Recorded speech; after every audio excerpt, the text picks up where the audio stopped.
बहुत स्पष्ट समझा रहे हैं हम कि इंश्योरेंस और इन्वेस्टमेंट इन दोनों को कभी मिक्स मत कीजिएगा।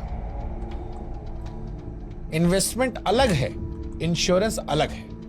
अब सवाल आएगा सही रास्ता क्या है? तो देखो, सही रास्ता है इंश्योरेंस का।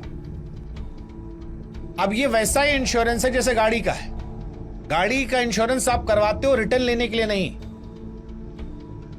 और गाड़ी का इंश्योरेंस साल भर चलने के बाद अगर गाड़ी नहीं ठुकती है तो आपको उसके फूकने का डर नहीं होता है, देखने का नजरिया बदल देते हो।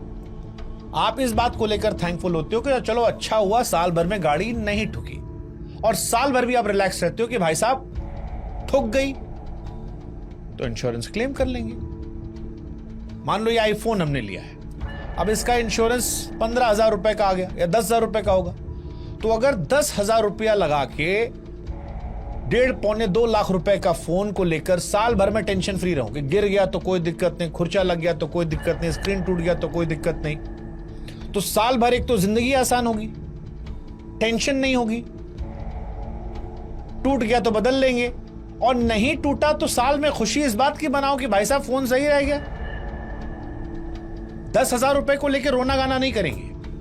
लेकिन हमारे यहां आदमी इंश्योरेंस कराता है तो कहता है पैसा कितना दोगे।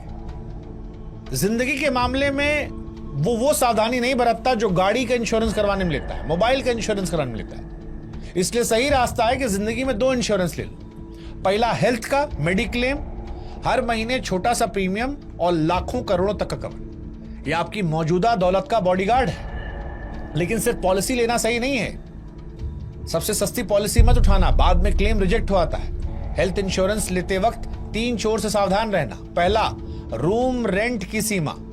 कई पॉलिसी में लिखा होता है कि हम कमरे का किराया सिर्फ 1 देंगे। मान लीजिए आपका कवर 3 लाख का है तो वो रोज का सिर्फ 3,000 देंगे, लेकिन अच्छे अस्पताल का कमरा 10,000 का है तो आपको लगेगा कि बाकी 7,000 तो मैं दूंगा। नहीं, अगर रूम रेट लिमिट से ज्यादा है तो डॉक्टर की फीस, दवाई, टेस्ट, सबका पैसा उसी अनुपात में काट लिया जाएगा, और 5 लाख रुपए का बिल अगर आता है तो 2-3 लाख रुपए आपकी जेब से जाएगा।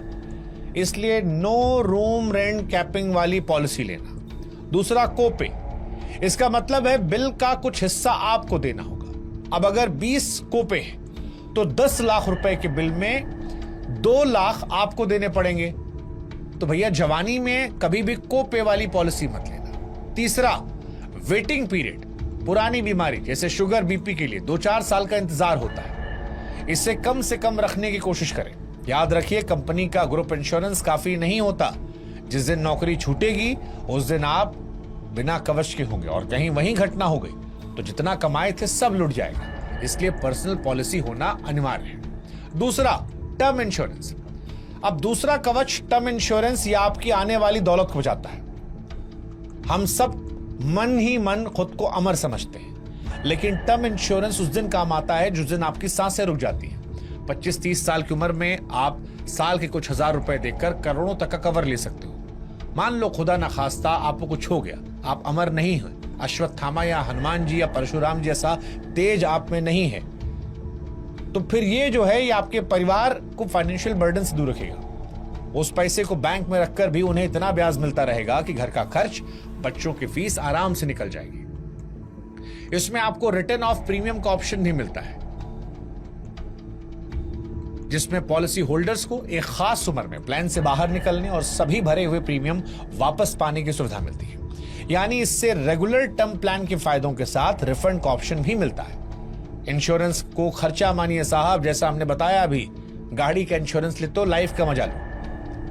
मजा लोगे जब इंश्योरेंस गाड़ी के लिए लेते हो, फोन का लेते हो तो मजा आता है ना, टेंशन नहीं होती। ऐसे ही रोज टेंशन नहीं होगी। अब सवाल है कि भाई साहब किस उम्र में लें और क्यों लें, अभी क्यों लें, कुछ साल बाद ले लेंगे।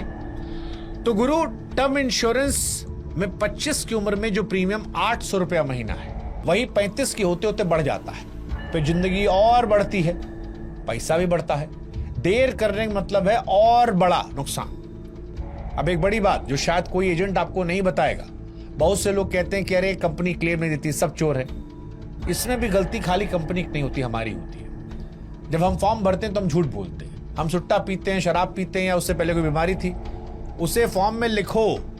हो सकता है आपका प्रीमियम 500 रुपया बढ़ जाएगा, लेकिन कम से कम आपके जाने के बाद परिवार को कोर्ट कचहरी चक्कर नहीं काटना पड़ेगा।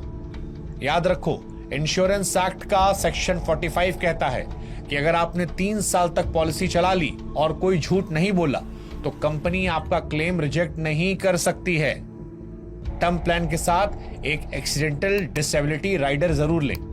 देखो, मरना सबको है, लेकिन अगर एक्सीडेंट में हाथ पैर चले गए